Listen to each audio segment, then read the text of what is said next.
करेंगे भारतीय न्याय व्यवस्था की। हम कहाँ तक हमारी न्याय व्यवस्था सफल है।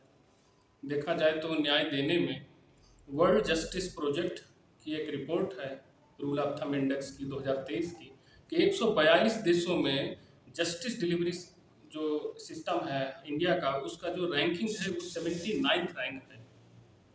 और विधि के सिद्धांतों में हम ये भी पढ़ते हैं कि justice delayed is justice denied. यदि इंसाफ देर से मिले तो इंसाफ नहीं, वो अपने आप में अन्याय माना जाता है, नाइंसाफी मानी जाती है। क्या कारण है जो हमारे देश में न्याय तंत्र इतना सुस्त है, जिसके चलते बाहुबली लोग, धनवान लोग, अपराधी प्रवृत्ति के लोग इसका मजाक उड़ाते हैं और इस पूरे सिस्टम की लूप होल का फायदा उठा करके वो बचकर निकल जाते हैं। अगर देखा जाए तो सबसे बड़ी जो कमी है कि हमारे यहाँ प्रति मिलियन पॉपुलेशन पर 21 जज ही हैं। यानी देखा जाए तो इंडिया हैज वर्ल्ड्स लोवेस्ट जज टू पॉपुलेशन रेशियो। हमारे यहाँ जज और पॉपुलेशन का जो रेशियो है वो दुनिया में सबसे कम है, जबकि होना कितना चाहिए। अगर आप अमेरिका से कंपेयर करेंगे तो वहाँ पर प्रति मिलियन पॉपुलेशन पर 150 जज हैं। इतना बड़ा अंतर है। एक अपने आप में तो जिनको न्याय देना है उन्हीं की संख्या कम है। दूसरे बहुत से कारण हैं। दूसरे कारण पर आप आएंगे तो देखेंगे कि यहाँ जो बैकलॉग है, इंडिया का एक और रिकॉर्ड है कि पूरी दुनिया में पेंडिंग केसेस का बैकलॉग इंडिया का सबसे ज़्यादा है। फिर आप आइए हड़ताल पर आ जाइए, क्यों न्यायिक प्रक्रिया विलंब हो रही है, क्यों न्यायिक प्रक्रिया में देर लगती है। Why are we having an inefficient justice delivery system and what are the causes? How can we tackle this? इन चीज़ों को कैसे हम एड्रेस करें, तो अपने आप में बहुत बड़ी चुनौती है। लॉ एंड ऑर्डर मशीनरी में आप देखिए जो पुलिस के हाथ होती है, वहाँ भी इलीगल डिटेंशन होता है, आर्बिट्रेरी डिटेंशन होता है, पावर का मिसयूज होता है। उसके बाद जब जज साहब के पास मामला आता है तो जज साहब के बगल बैठा ही एक पेशकार वो हर फाइल पर सत्यमेव जयते की मुहर लगा रहा होता है, भ्रष्टाचार में लिप्त होकर के। तारीख बढ़वानी है, ले लो पैसा। गलत आदेश करवाना है, ले लो पैसा। आपको बता दें कि जजेस प्रोटेक्शन एक्ट 1985 के तहत आप उसमें देखेंगे तो जज की कोई पर्सनल लाइबिलिटी नहीं बनती है। अगर उसने कोई खराब जजमेंट भी दे दिया, कुछ गलत भी कर दिया, तो आप उसकी कोई पर्सनल लाइबिलिटी नहीं बनती। शायद इन्हीं नियम कानूनों का फायदा उठा करके हमारे देश के जज आर्बिट्रेरी डिसीजंस देते रहते हैं। ये भी अपने आप में एक बहुत बड़ी कमी है। हमने जाना कि बैकलॉग केसेस कितने पेंडिंग हैं। पूरा आंकड़ा आप निकाल के देखेंगे तो 5 करोड़ से ज़्यादा केसेस हमारे देश में बैकलॉग के हैं, पेंडिंग केसेस हैं। जजेस पॉपुलेशन रेशियो बहुत कम है। उसके बाद वकील बंधुओं की हड़ताल। अगर मैं गलत नहीं हूं तो Harish Mohaba versus union of India case में सुप्रीम कोर्ट ने एकदम क्लियरली बता दिया है कि जो लॉयर्स स्ट्राइक पे जाते हैं, लॉयर्स की स्ट्राइक पूरी तरीके से इलीगल है and appropriate action must be taken to curb this growing tendency.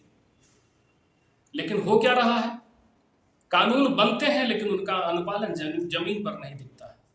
आखिर जिनको कानून का अनुपालन करना है, जिनको आदेश करना है, जब वही जो है भ्रष्टाचार में लिप्त है, तो कैसे हमारे देश में न्याय मिलेगा। न्याय की प्रक्रिया में जो जनता की, नागरिकों की जो आस्था है, हर जगह से थक हार करके जब वो आते हैं तो आज भी न्यायालय में, देश की न्याय व्यवस्था में उनकी मजबूत आस्था होती है। वो ये कहते पाए जाते हैं कि न्यायालय हमें न्याय देगा, कहीं से हमको न्याय में नहीं मिलेगा तो न्यायालय हमको न्याय देगा। सरकारें भी बैकलॉग केसेस को एड्रेस करने के लिए लोक अदालतों का आयोजित कराती है। लोक अदालत का कंसेप्ट आया कि जो जितने पेंडिंग केसेस हैं उनको आउट ऑफ कोर्ट सेटलमेंट के तहत उनको निपटाया जाए। लेकिन वहां भी चाय पानी का दौर चलता है, खाना पूर्ति की जाती है, अखबारों में पेपरबाजी की जाती है और होता कुछ नहीं।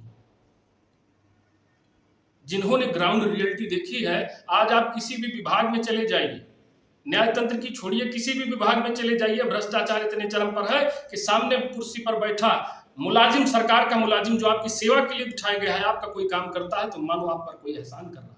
आपके ही टैक्स से उसको वेतन मिलता है, लेकिन आपका ही काम ऐसे करता है मानो आप पर कोई एहसान कर रहा हो। और कोई व्यक्ति अछूता नहीं है जिसने अपनी गाढ़ी कमाई को इन विभागों में देकर के अपना सही काम न कराया हो। गलत काम तो होने से रहा, लेकिन सही काम के लिए आपको अपने गाढ़े पसीने की कमाई को वहां देना है। जरा सोचिए, जो सरकारें अपनी पीठ थपथपाती हैं कि हमने बिजली, पानी, सड़क, इंफ्रास्ट्रक्चर पूरी तरीके से डेवलप कर दिया, किसी भी सरकार की प्राथमिकता न्याय व्यवस्था को सुदृढ़ बनाने में होनी चाहिए। सब कुछ है लेकिन न्याय व्यवस्था नहीं है तो अंधेर नगरी चौपट राजा, टके शेर खाजी टके शेर खाजा, टके शेर भाजी टके शेर खाजा, ऐसी स्थिति उत्पन्न हो जाएगी। बताइए, यक्का लाठी से सब हाके जाएंगे।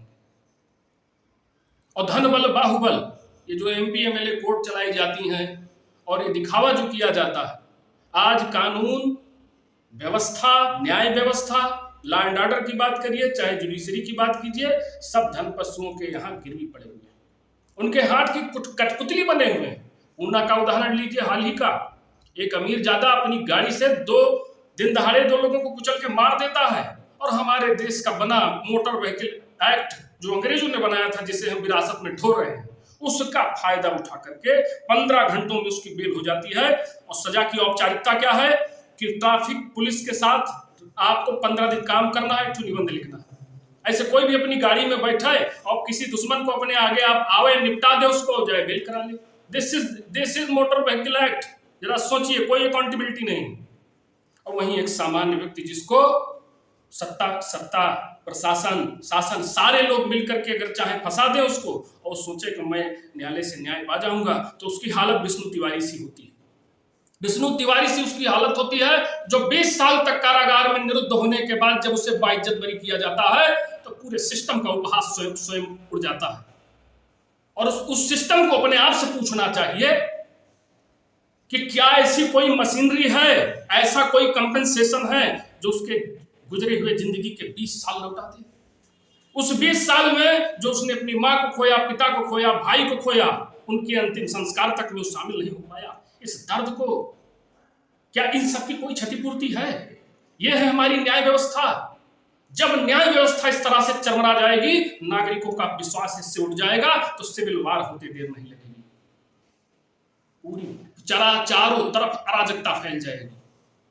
तो मेरा सरकार से, माननीयों से यही अनुरोध है कि आप विकास करें ना करें चलेगा, लेकिन न्याय व्यवस्था सुदृढ़ करने के लिए कोई ठोस पहल उठाइए। पूरे देश की न्याय व्यवस्था राम भरोसे चल रही है, पूरी तरीके से चरमरा गई है, और यह आपकी प्राथमिक जिम्मेदारी होनी चाहिए कि इसको सही करें। धन्यवाद।